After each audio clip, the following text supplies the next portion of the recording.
Today's atheism, made popular by men like Richard Dawkins and Christopher Hitchens, is rather irrational.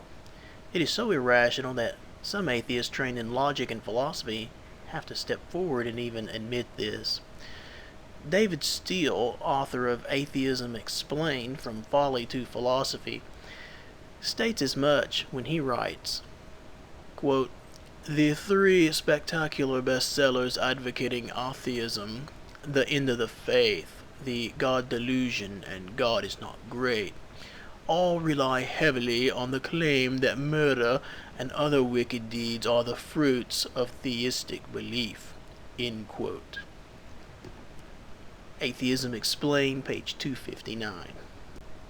David Steele continues when he writes, and I quote, "If it's true that theism leads to mayhem, this would do nothing to show theism false. Yet it doesn't seem to be true that theism has exceptionally bad consequences. By comparison with other ideologies, the single organization perpetrating the most acts of suicide terrorism is the Tamil Tigers, made up entirely of atheists."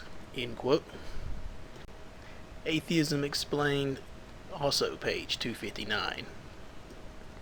David Steele realizes that this popular claim made today by atheists is simply irrelevant.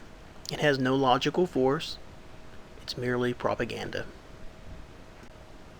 Jesus never claimed that his teachings would just make everybody peaceful and happy.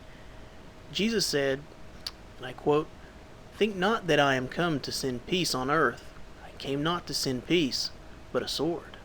For I am come to set a man at variance against his father, and the daughter against her mother, and the daughter-in-law against her mother-in-law.